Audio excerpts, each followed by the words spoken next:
Hey, it's Juck. Just 2 days from the spring game in a bustling episode of Juck on Bucks this morning, including some wide receiver talk. Did Mylan Graham just give us a hint as to how aggressive Brian Hartline's offense is going to be? A running back recruit who now has Ohio State in pole position, and it's not favor a key. Going to be a ton of big timers at the spring game. Who's going to commit next? One coach on the staff who's got to get it moving, and a lawsuit that claims Ohio State players were ripped off. All that and more. Let's get it. I'm a believer that this team's going to win the national championships. The rivalries, it's up there on top of the list, man. And if we allow them to devalue it, we lose a lot of what makes college football special. Don't let them do it. Don't let them devalue what it means to you. Yesterday on the show, I had my buddy Ron James on with me. Before we started that, of course, we did a little bit of an intro, which I always do before I have a guest.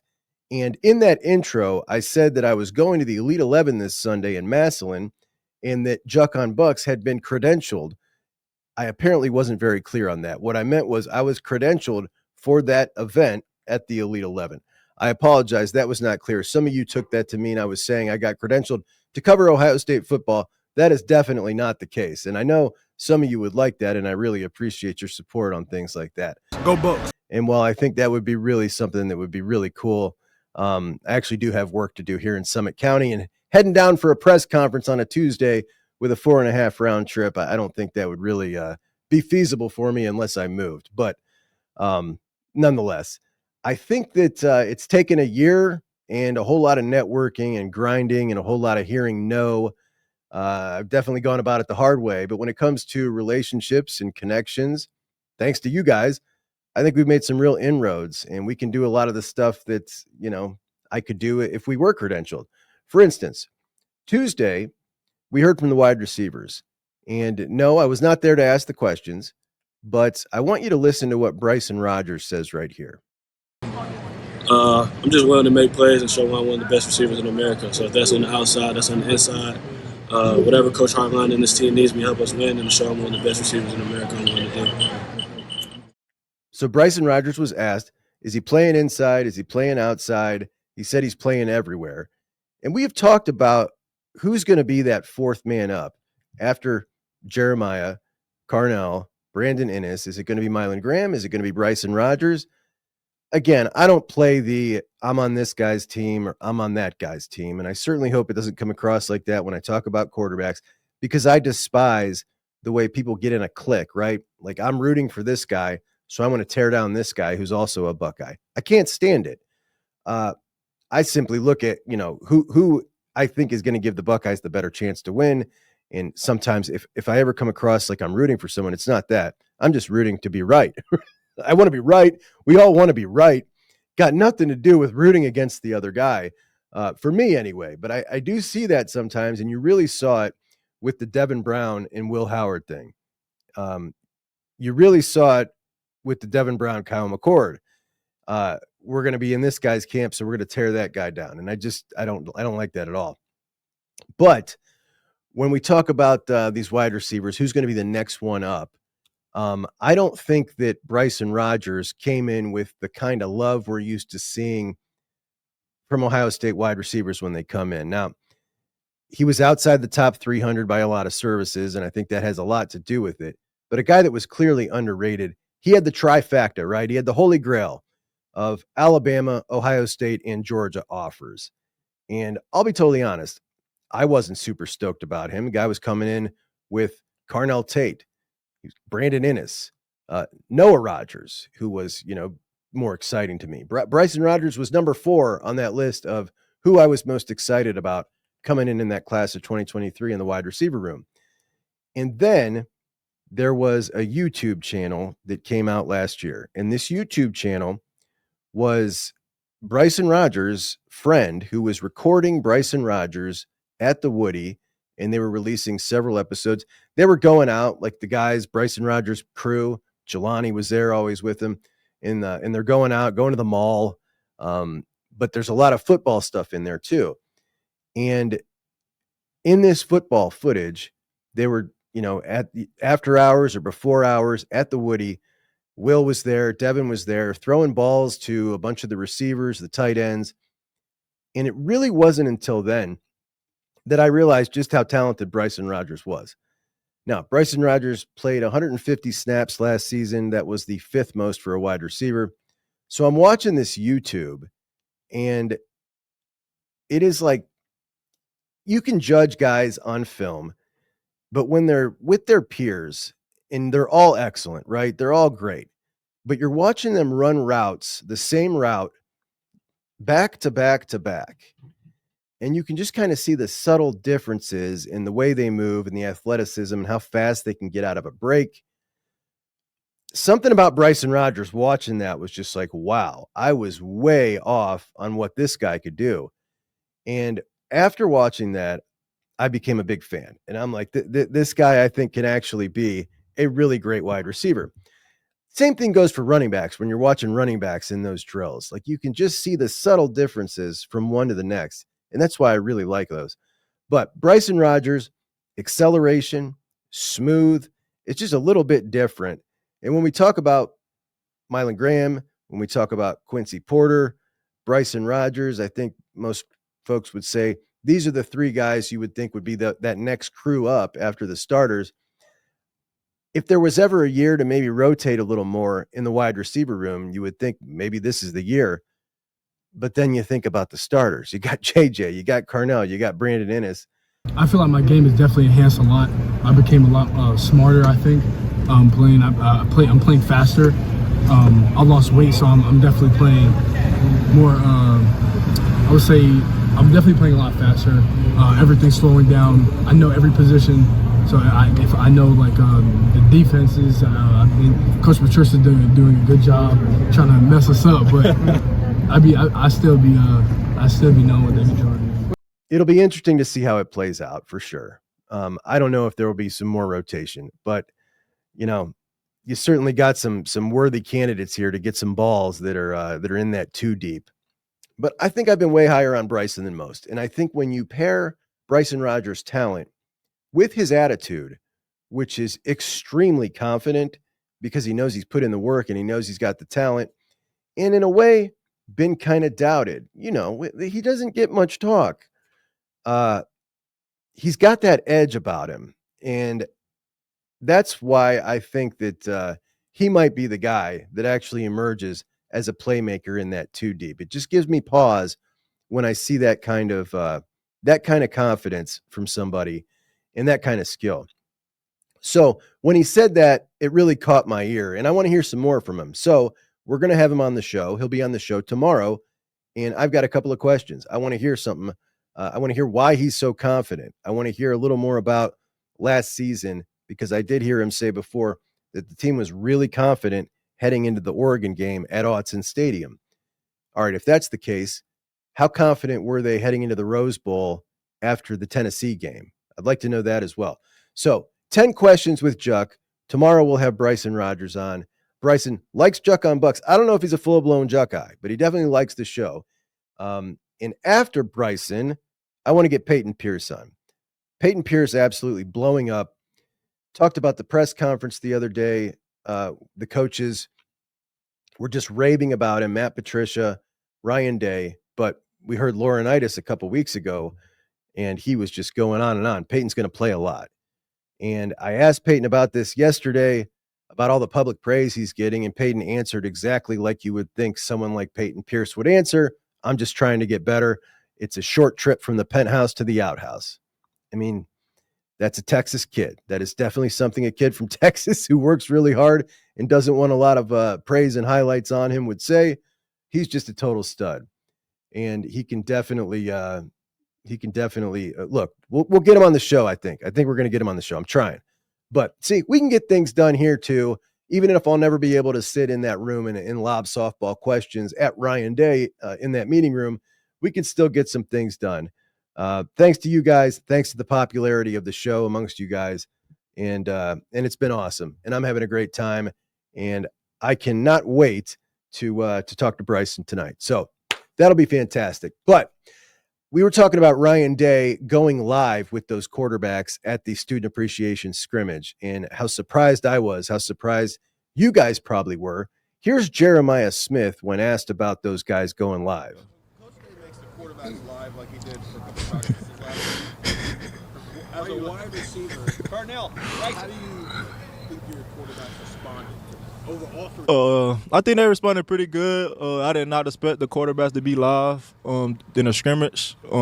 That surprised me for sure, because they definitely surprised me with that. But I feel like they handled it very well. They took hits, something they needed, I should say, toughen them up a little bit. So as you can see, Jeremiah was just as surprised as us that the quarterbacks were taking hits. And he is fun to listen to, man. At one point, they asked him about the quarterbacks and the quarterback race, and he said, "That's above my pay grade."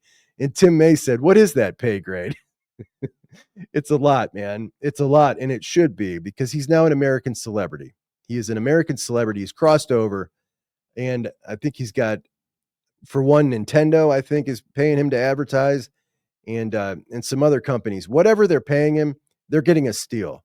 They're getting a steal, because his celebrity, when they signed him to what it's going to be at the end of this year, is just going through the roof. So, yeah, I wish I would have signed him a year ago. But anyway, one of my favorite freshmen in this class that you don't hear a lot about, who is not going to contribute for a couple years, is high school quarterback converted into a college wide receiver, Bodpegn Miller, out of Ontario High School here in Ohio. BP was an electric quarterback, the closest thing we've seen to Lamar Jackson since Lamar Jackson as an athlete. And I really believe that he resembles Lamar a lot. I think his arm's underrated. He had some ACC offers to play quarterback, and I think that the way he got his offer and what Brian Hartline and Ryan Day must have been thinking when they had him on campus is just really interesting to think about. So you got a guy who'd been working 6 months as a wide receiver while playing quarterback for his team, but just doing some side work, and goes to Ohio State's camp and shocks everyone with his athleticism, the catches he's making, comes back for a second camp, and he is just destroying good DBs and making crazy catches, so much so that Brian Hartline pulls him off the field and says, "I've seen enough. Basically, you're my guy. You are now a Brian Hartline guy." Gives him his offer. Shortly after that, of course, he commits. But this is a 5-star athlete, if there ever was one. Elite speed, elite size, definitely 6'4". He's strong. He's getting stronger. He's already gained 20 pounds since he's been in Ohio State. So now 6'4", 198. Kid's got it all. And he's smart. And you can just picture, the wars we talk about in recruiting for guys that are as skilled as BP Miller, that guys like Hartline and Day have to go through. They fight these wars all over the country to get the commitment of guys like BP Miller, these disgusting, huge athletes. And one day they're just chilling at camp, and all of a sudden in walks local Ohio kid that nobody's in on but like Pitt in Boston College. And it's like, are you kidding me? Like, that's the ultimate, like, we just got over on everybody else. And you got to love that. And you got to love that kid. He is gracious, humble, so happy to be at Ohio State, and a Buckeye fan. Like, those kind of stories are just great. I grew up a Buckeye fan, since I was like 8 years old. So being in uniform, I never really thought, like, I was always cheering for the team, but I never really like positioned myself that I could be playing for them. And now that I am, it's like a dream come true. Quincy Porter talked, and if you've never heard Quincy talk, he sounds like a 28-year-old, very much an Emeka Egbuka style wide receiver, not wide receiver, but style of kid who just comes in with his head on straight, like so many in the program. But obviously, no surprise that he has come in and started off doing very well. Got his black stripe off before any of the other freshmen. Our buddy Dylan Davis asked Jeremiah Smith about Quincy Porter's work ethic, and Jeremiah said basically just head down, grinding, working hard, which is he actually described Quincy Porter like me. He said he was like me when I came in, just kind of head down working. And then Dylan told Quincy Porter what Jeremiah had said about him. Here's what Quincy had to say about that. Expectation here is to have great consistency, not just do it one play, but every play. Jeremiah said you already have that work ethic. I asked if you feel obligated to kind of take you under his wing and show you the work ethic that he has. It's legendary right here. He said you already have it. Do you feel like you have a similar work ethic to him? Yeah, I feel like I have a really good work ethic, but I mean, you always want to add something, always try to get better, and I feel like that's the main goal at the end of the day. Was your intent? Now, Jeremiah also said about Quincy Porter, he's the next one. And I found that very interesting. Now, I'm a big believer in Quincy. I have been since everybody was sweating Jamie French, leaving Ohio State off of his top 4. And of course, I'm even bigger on Quincy Porter now. But when Jeremiah Smith is calling somebody the next one, you got to take notice. When Jeremiah Smith is getting a breather on the sideline, are we going to see Quincy Porter? Ryan Day made it sound like we're going to see a bit of Quincy this year, and that's pretty exciting. Can you imagine? Like, anybody on earth is going to be a drop-off when Jeremiah Smith comes off the field and they are substituting for JJ. But the first time we see Quincy make a big play out there when JJ's not in the game, can you imagine how these announcers are going to freak out? Like, are you telling me this kid is the backup? It's amazing. It is good to be a Buckeye. We got to hear from Phillip Bell, who, again, Phillip Bell, big time recruit when he was young. He was like one of the top 5 wide receivers in the class when they first started ranking the class, and he was young and he was advanced.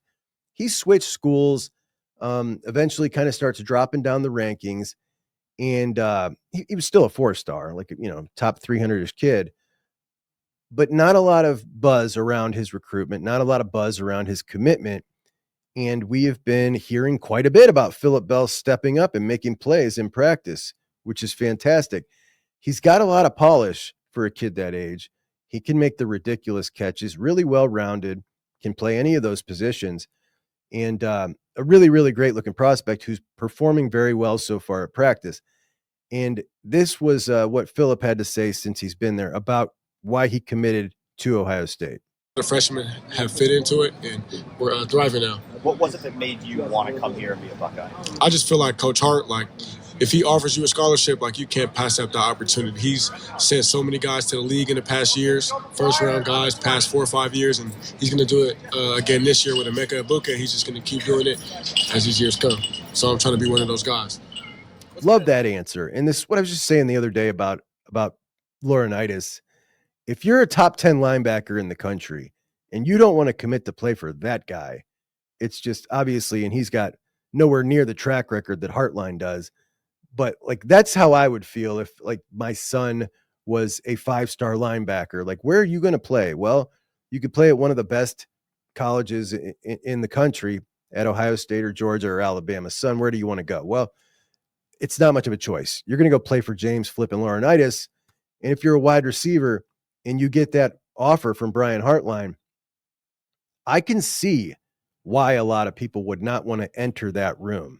And again, this brings me kind of back to Bryson Rodgers, which I want to ask him, what possesses a wide receiver to want to enter into that room and compete? And no, you may not play till your 3rd year. You may not play till your 4th year.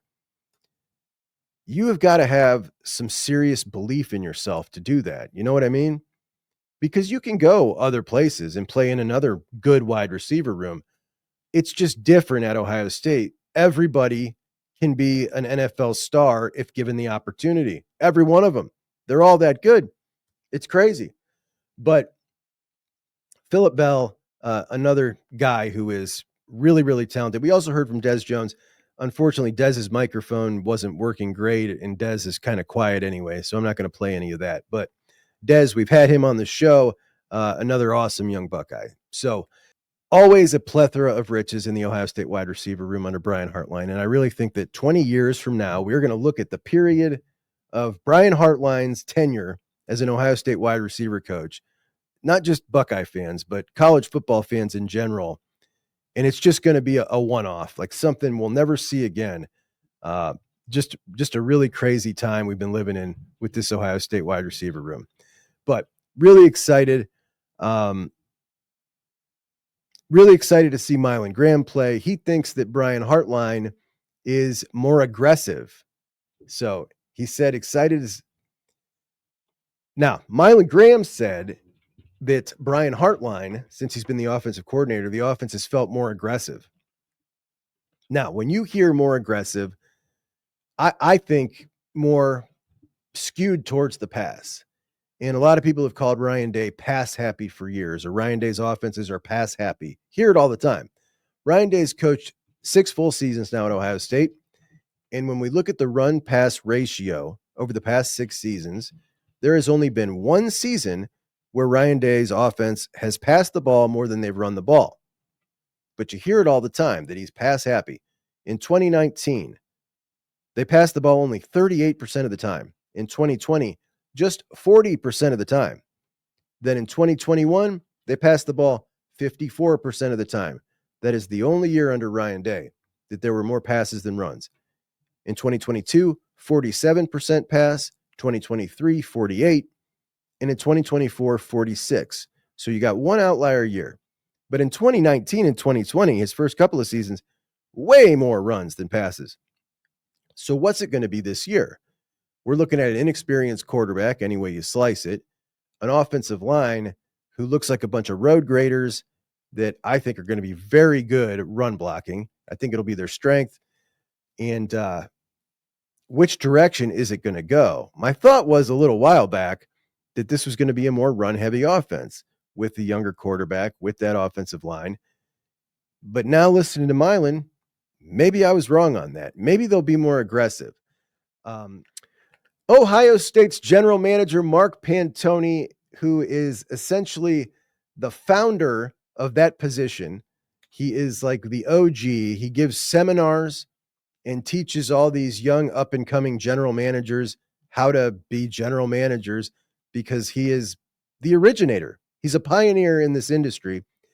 And he was somehow being underpaid at Ohio State at roughly, I believe his contract was like $300,000, which, no, that's not a small salary. That's not what I'm saying. But when we look at what Mark Pantoni has done, you've got people who are now in the industry making $1 million a year, and Mark Pantoni was making $300,000. That just doesn't sound right, doesn't seem right, and that's not fair. So 14 years at Ohio State now. The contract has been renegotiated or re-upped or a new contract. Anyway, our man got a big raise, I'm sure. The details of the contract aren't out, but Pantoni sticking where he's at. This guy revolutionized Ohio State recruiting and made it what it is today, has a ton to still do with it today, and now dealing with the NIL side of things. We're talking about a whole new thing just dropped onto programs' laps. Like, here, deal with this, and you got to figure it all out. I think he's done a damn good job figuring it out. And this guy is just, he's something special. A Florida graduate, joined Urban at Ohio State. He's had a whole hell of a lot to do with the success of the program. The fact that he was getting paid that much less than a position coach. Now, what's more rare? A good position coach or a Mark Pantoni? Because I've listened to other head coaches talk about trying to find someone that does what Pantoni does.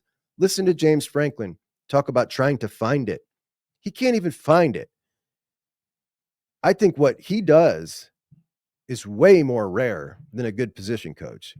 At any rate, should definitely be paying what a good position coach makes. So, great news there. The curious case of Julian Fleming, guys, like, I don't know if you were following recruiting back then heavy, but Julian Fleming was Mr. Everything coming out of high school, the number 1 wide receiver in the country, out of an offense in Pennsylvania that didn't really throw the ball. So it was kind of odd. You couldn't see a whole lot of film of him catching the ball, but you could see the basketball highlights. He was a tremendous athlete. That was very clear. And Julian Fleming just had an article written about him in the Penn State 24/7 website, Lions 247. So Julian Fleming, first 4 years at Ohio State, last year at Penn State. Heading to Penn State as a transfer, I immediately assumed that he was going to lead that Penn State wide receiver room in catches, really make an impact. He did absolutely nothing, like 100 and some yards, a really lackluster season. A guy that fought a lot of injuries in his career. And Lions 247 was talking about him preparing for the NFL draft, which I didn't think was really in the cards for him. We'll see. But we're talking about the number one rated wide receiver in the country. I want to read you Steve Wiltfong's breakdown when he was coming out of high school. Terrific combination of size, strength, and leaping ability. Easily separates.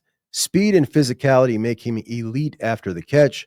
Ball skills exceptional. Difference maker in the red zone. Another gear once he sees green.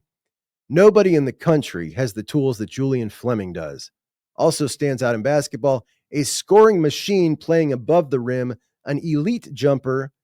An instant impact player and a projected future first rounder. So definitely a shame that he had some injuries, but he just ran a 4.68 40. A 4.68. I mean,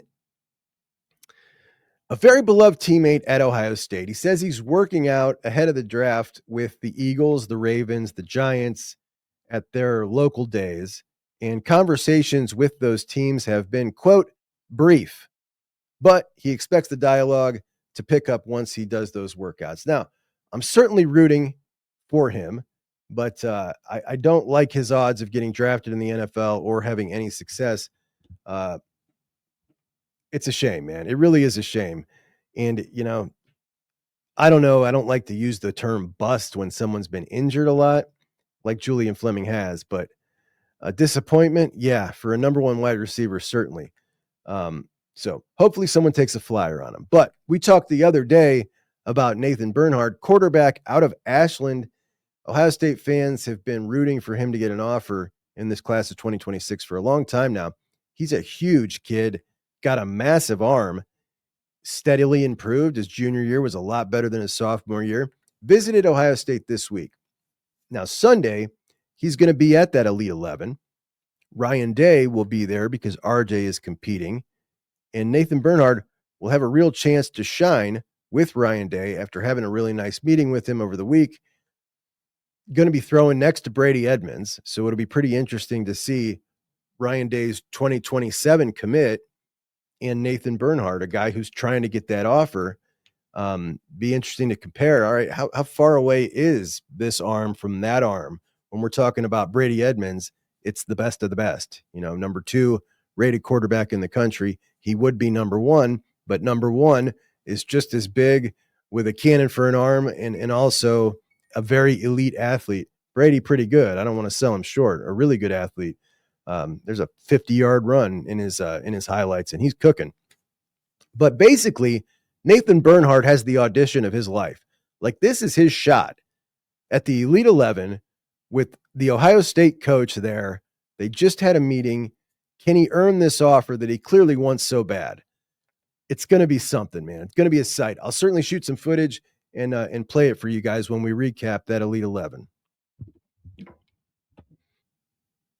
And in some other recruiting news, some big-time visitors coming to the spring game on Saturday. You've got top running back Derek Cooper out of Chaminade, Madonna. That is Jeremiah Smith and Kenyatta Jackson's high school. And he is a stop-the-presses running back. Big, physical, fast as all get out. You got Savion Hyder right at the top of the board. He is right behind him, but an elite-level player. And Carlos Lachlan really, really likes him. He was committed to Georgia. He decommitted. Georgia's still in the running now. You also got Favor Akey, who is now a top 10 running back in Rivals. And on 3, he'll be visiting again. That's his 4th visit. Miami's his other school. He's only visited them once. I think Favor's a lock in this class. And my view is Ohio State has had 4 guys at the top of their running back board here for a little while. That's Savion Hyder, Derek Cooper, and then Jay Lamar and Carson Baker, both out of Georgia. And to me, 3 of those guys I love. And then there's Carson Baker, who I really, really like. But the Buckeyes are now in pole position for Carson Baker, so I like him a lot more now. Carson Baker out of Langston Hughes High School. That's Jelani Thurman, Aaron Nolan's high school. This guy has several official sub 11 second 100 meters in track and field, which is fast. He's got his official setup now with Ohio State, Texas A&M, Florida State, Clemson, and Georgia.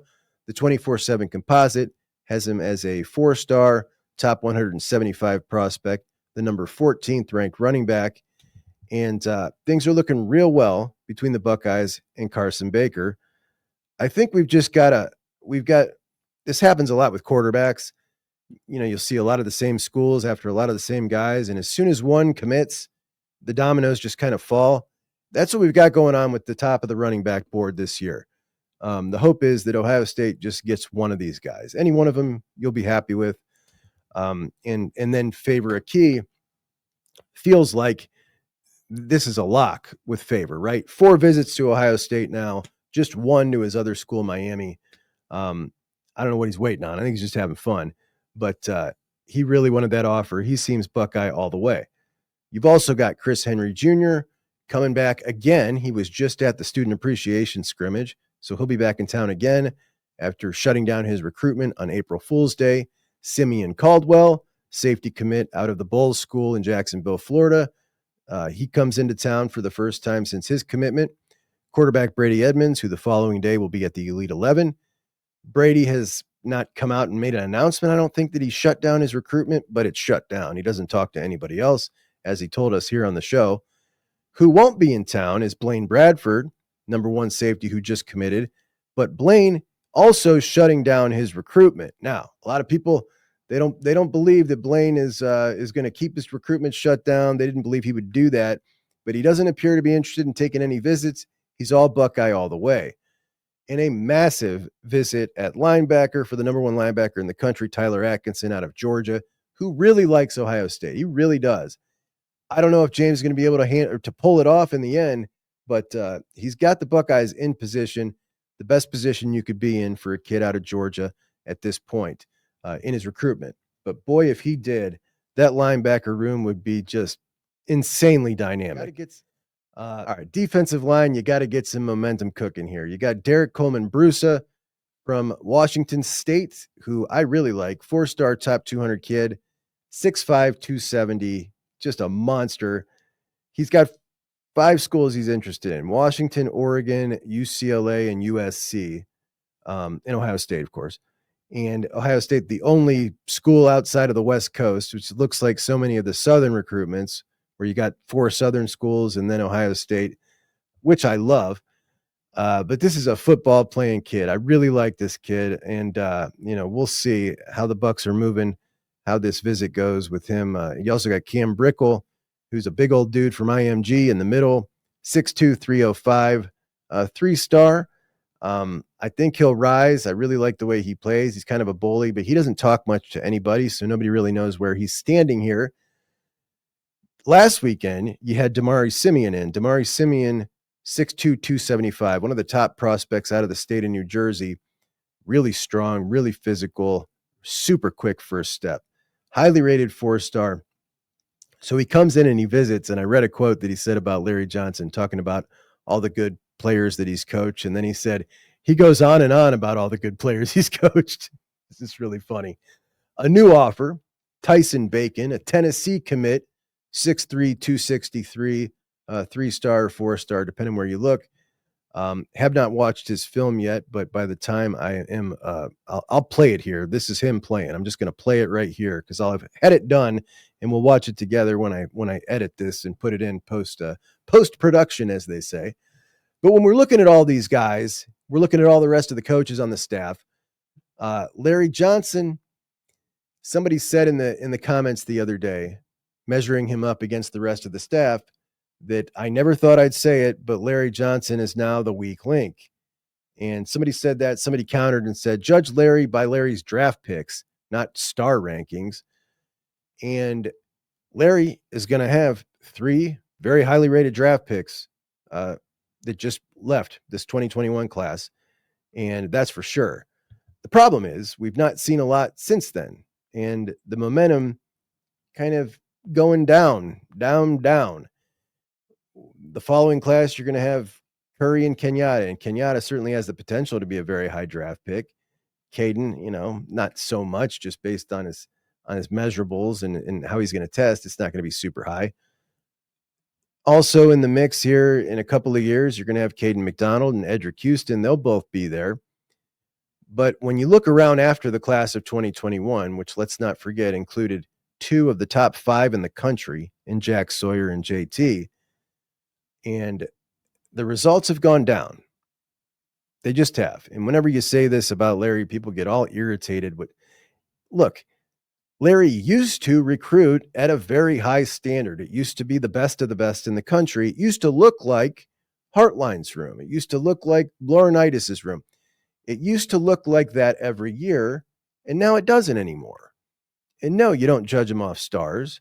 How you judge guys is, do you get the guys at the top of your board, or do you consistently go after guys and then we hear about them committing elsewhere, and then, oh, there's new guys that we're after on the defensive line, and then they go elsewhere, and then, oh, there's new guys. Are you dropping down your board? And lately it's been a lot of that for Larry, and I get it. People get mad and get sensitive about it because he's a legend and he coaches his butt off, and that's for sure. The results were really great last year. That's for sure. But remember, those results were with 2 top 5 overall picks. There aren't any more JTs or Jacks coming up in that room. And yesterday I played Ryan Day talking about the depth of the interior of the defensive line. Sounds like he's thinking he may need to go to the portal. In order for us to play defense like we did last year, we're going to need those guys to step up more than they have. Consistently playing at a certain level is something that's a challenge that but in order to be where we need to be next year, there needs to be more and more growth as we move forward. And if that's happening with your group, you're not really recruiting great, or you're not keeping your guys around, one or the other. And it's just not been good enough. It's not been good enough lately at Ohio State. And when we look at that defensive line room moving forward, there's been a dip in talent. It's undeniable. It's just undeniable. Now, no reason to say, okay, it's over. He's cooked. He can't do it anymore. You could say that. I'm not. But he's certainly slowed down his efforts. There's no doubt about that. Now, I thought Deuce Gerald's might commit last week. Instead, he decided to drop his top 10, which that was just bizarre because he's so far past the top 10 and everybody knows it. Then you got the Harris twins. Aiden Harris was thought to be like, him and Larry were like this. Ohio State doesn't make it on his official visit list. You got Luke Waffle would be huge out of New Jersey. Carter Meadows would be even bigger. If the Bucks can pull off one of those, all right. Now that's the thing. It just takes a couple and to turn this whole thing around. So that's all he's got to do to turn this around. It's just a couple of these big timers. But there is a need for some momentum going on in the defensive line recruiting. There's no doubt about that. I thought that Tony Washington coming in might be somebody we'd start hearing a lot about getting involved in these recruitments. And Damari Simeon said that he spent a ton of time with Tony Washington, which I think is a good sign. You got a younger guy full of piss and vinegar who's going to get after it the way we're seeing Tyler Bowen get after offensive line recruiting. And I think that's a good thing. But when we look at the offensive line, Justin Fry goes to the NFL. Justin Fry had 2 guys working with him on the offensive line. Tyler Bowen comes in, 3 guys working with him now on the offensive line. So you added a body. Larry, they didn't add a body to the defensive line. They replaced a body with Tony Washington. They did not add an additional body. Why? I'm sure he was offered an additional body if he wanted one. And I'm guessing he didn't want one. And that is like, all right, look, I get it if you don't want somebody else muddling up your stuff and you got a process when it comes to the coaching, but you still got to produce the results in recruiting. And if you don't want to keep going to the lengths that you used to when you were younger, then you need some help because the results need to be there. You can't just not have the results. You got to have the results. So this is going to be a very, very important class on the defensive line. There's no doubt about that. And they're certainly in the mix for a lot of guys that could make a game-changing kind of class. But we'll see how it goes. All right, have a listen to this. Now, shout out the Bucks fan. Hey, look, man, all I got to say is our guy JUCK has no allegations, no drama, none of this, just real media, really plugged in recruiting takes, talks to recruits on, like, I'm talking, we got no allegations over there. and no access too. So I'm just saying, shout out Juck on Bucks. If you want to, and he's not technically a beat reporter, but he's plugged in. He talks Ohio State every day. Very positive, awesome show, entertaining. He does a great job. All these people, they're awful anyways. Juck is good, and he's a good dude. He'll never steal from anyone.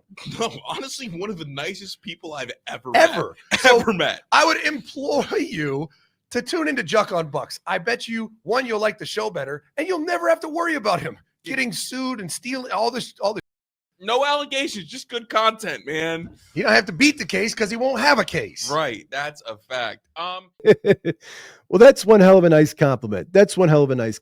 And of course, what they're talking about right there is the lawsuit and the allegations. And I went over when this first was a message board thing, and basically what I said was I was irritated to hear everybody hurling these accusations at them like it was fact off a message board, and it even got picked up by Awful Announcing off of a message board. Like, that's bizarre to me, because anybody could say anything about any one of us on a message board. So that really was like, this is not fair, and I felt the need to say something about it. Then the lawsuit came out, and I was going to talk about that, and my brother said, don't stop it. This has got nothing to do with what your show's about. Just get out of this. And he was absolutely right. So I didn't follow up with the lawsuit. Well, now the lawsuit's been amended, and it's included football players that play for Ohio State, which means now it's kind of pertinent to the show. Now I got to talk about it. And I will preface this by saying I have bias. I don't like these two. So I want to preface it with that. Very important to be clear when you have bias, just like I'm clear when I'm on my other show, JUCK on CFB, and I'm talking about a school that Ohio State fans hate, to preface it by saying I want to make sure everybody knows before I start this segment, I'm an Ohio State fan. That's my bias. So I'm biased. I can't stand either of these two dudes. Okay. So now I'll go on with the facts, because I remember I defended them even though I couldn't stand them. Now I'm going to go with the facts here. So just to make sure we understand where we're at here, you've got a company called The Media, and they hired Ward and Birmingham as independent contractors to grow a podcast called The Podcast. Now, in doing so, they were to grow this podcast that they didn't own, and The Media made it very clear that they were not to be involved in any selling of advertising in the contract. Allegedly, that was very clear, according to them. All that is to be handled by the company, The Media. So that was totally out of the scope of anything they were allowed to or supposed to or asked to be doing. The Media alleges that they went ahead and did it anyway. Not just that they went out and got advertisers without the approval of The Media, but also that they kept the money and that it dates back to 2022. They claim that Birmingham and Ward admitted to them in writing to skimping advertisement money, sponsorship money from the company Till. And they say that despite public statements to the contrary, they conceded to The Media that they accepted advertisement and sponsorships that included compensation that was not remitted to The Media. So they're saying in the lawsuit that, yes, they went out, sold media, did advertisements on the show, and kept the money and didn't give it to the company. That's what they're alleging. They also allege that Jeremy Birmingham admitted in writing that certain advertisers paid Austin Ward, who, after paying players to appear on shows with them, paid a third of the remaining amount to Austin Ward, Jeremy Birmingham, and a third unnamed party. So now you've got players involved in the money that's going on here. And that obviously is a whole nother branch of this discussion here, that you've got media members involved in this crazy NIL world now, with media members and players exchanging money. It's just ethically, it's just like that's a line that I don't think anybody at the Woody would want. You could see these guys could get involved in any business, and sure, that's a business, but it's also the media, which is supposed to be objective. And now you got a real conflict of interest if you're doing business with the players. So I don't know. That seems like pretty sketchy right there on its own. But then the fact that they're pocketing money off of this too. So the athletes got a cut. That's cool. At least they got something. But Birmingham admitted in writing that happened, according to the lawsuit. Also conceded that he skimmed money that was intended for the players, which is important to state there. This isn't just the advertisers saying, okay, here's a third of it for the players and here's your third and your third. He admitted, according to the lawsuit, that they skimmed money intended for the players, and that is where it becomes an Ohio State football story. Now you've got two guys, and not just any two guys in the media, but the two guys with the most access on the Ohio State beat. Ask yourself, does Ohio State want them dealing financially with players after they went ahead and granted them the most access of anybody else? And that is not up for debate. You look at the access that they've had with Ryan Day and Ross Bjork. Like, you don't see Tom Orr and Tony Gerdeman getting those sit downs. You see Dave Biddle with those sit downs. You don't see Dan Hope of 11 Warriors. Like, all these guys break their balls, man. And they don't get those opportunities. It's always those two. Why are they the chosen ones of the Ohio State media sphere to get all this? It's not because they work the hardest, though they do work hard. I'm not going to knock their work ethic. They hustle. But so do a lot of these guys. They don't get what those guys get. And these are the guys who are allegedly skimming money from the players. They shouldn't be dealing with the players financially anyway, in my opinion. But again, that's just my opinion.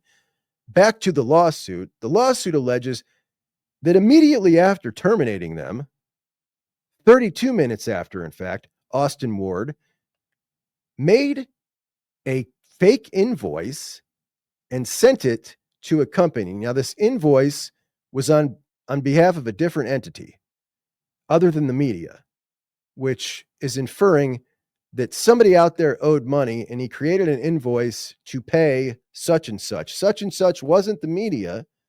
It was something else. And he sent that via email to an unauthorized sponsor number one, is what they're calling it.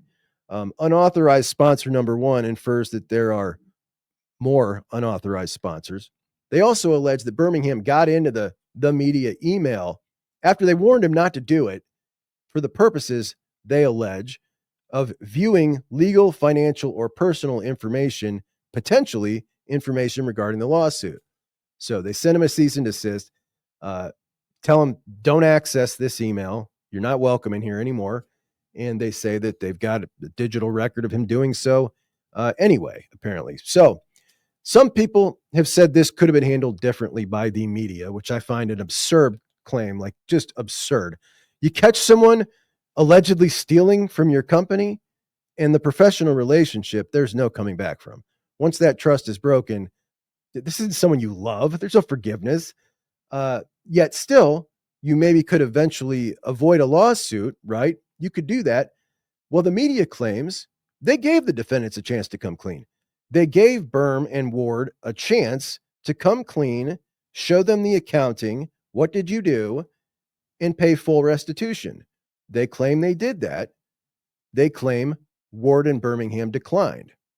And they add in there, and this is funny to me, that they paid both these guys above what they were paid at their previous job, and also paid a very high price to get Jeremy Birmingham out of his non-compete clause for his former employer. So they're pounding home the point that we did really right by these guys, and then they went and stole from us. And this is where I just go from like the business end of this. Ward and Birmingham brought everything to the table to grow this show. They had the name, they had the access, they had the respect of the public. They brought everything. Why do you think they would relinquish their own personal control and not grow the brand on their own? Why would they work for someone else to do this? The investment is very small. You need next to nothing They had 20,000 subscribers. I know pretty well what the numbers are coming in from this. I have 13, maybe 60% of their views. I can just double it and tell you what the numbers are coming in from the YouTube end. They don't have a ton of sponsors. They got one major sponsor in Roosters. That's not some massive deal. What in the hell was this guy thinking, paying 2 men's salaries for what's coming back? It wasn't much coming back in. He was certainly losing his butt.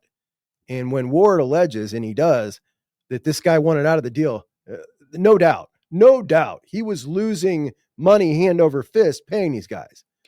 But then you also hear that some people say, this is just a guy that wanted access, and that's why he bankrolled this. And any businessman worth his salt would look into podcasting ahead of time, know what the ceiling was for this show. The ceiling is 40,000 subscribers on YouTube. Like, there's a pretty easy ceiling to calculate right here. You go to the biggest Ohio State shows and say, okay, there's our ceiling right there. Now we can grow a little bit from there, but that's pretty well the ceiling. I don't have any idea why he would invest if he wasn't. Like, that seems like a pretty accurate allegation. Maybe this guy just wanted access. Who knows? He wanted to be in the inn. And then you got to think, like, how much was he paying him? Well, he was paying him enough to make them relinquish what they brought to the table, which was everything. They could have done that themselves. And it's not like a restaurant, okay? It's not like they needed $1 million to go open this up. It's a podcast. You need some t-shirts, you need some hardware, and you're off to the races. This is not an expensive venture to start. That's why so many people do it. Everybody would open a restaurant too if it was cheap to start, right? So they only did that because he was paying them way more money than they could have made on their own. And they knew it. And it's just a bizarre story, man. It really is a bizarre tale. So my initial thought was, this is just a civil matter between this guy and the media, or whoever the hell the media is, which, I wrongfully speculated that was just the LLC that they all started up. No, man, this is actually a guy running a company, or a company that is this is just such a horrible financial decision to pay this court cost to get him out of On3. And like, what did you think you were going to make from this podcast, man? Because I can tell you, the money's not made in the podcast. The money is made diverting the podcast viewers to your website behind your paywall. That's where the money is. So it just blows my mind. But at any rate, that's the haps. Now, if it's true that they were, if any of these allegations are proven true, like, number one, that would mean they were ripping off their company, which a lot of people sometimes look at that and they're like, oh, whatever, it's just whatever, it's ripping off your company. I don't care. But like, you crack that moral seal and you'll do that to anybody, in my opinion. Were they actually ripping off players? Were they skimming money that should have been going to players? If so, they will obviously never be forgiven by Ohio State fans who know this. But they should never be allowed around the program again, if that's proven true.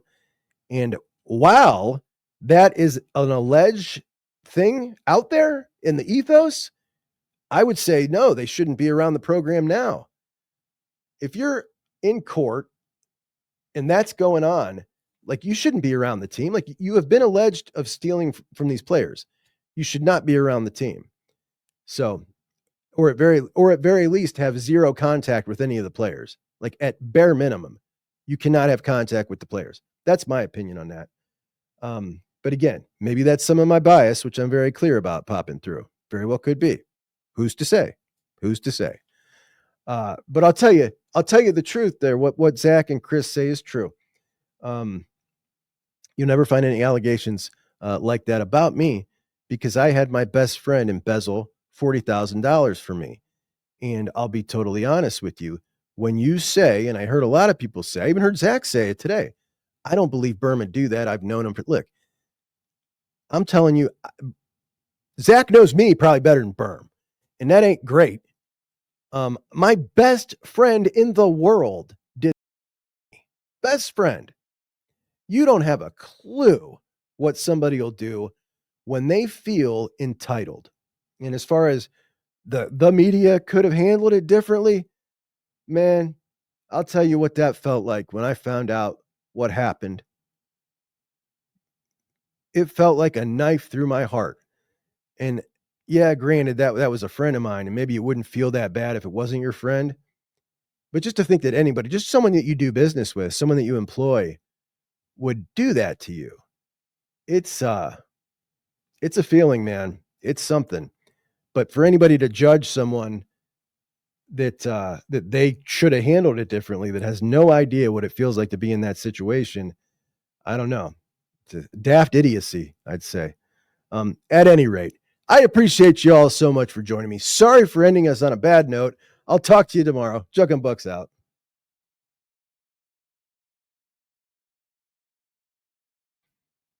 In some other man, should we get into recruiting today? Or should I just go on to the next clip? Yeah.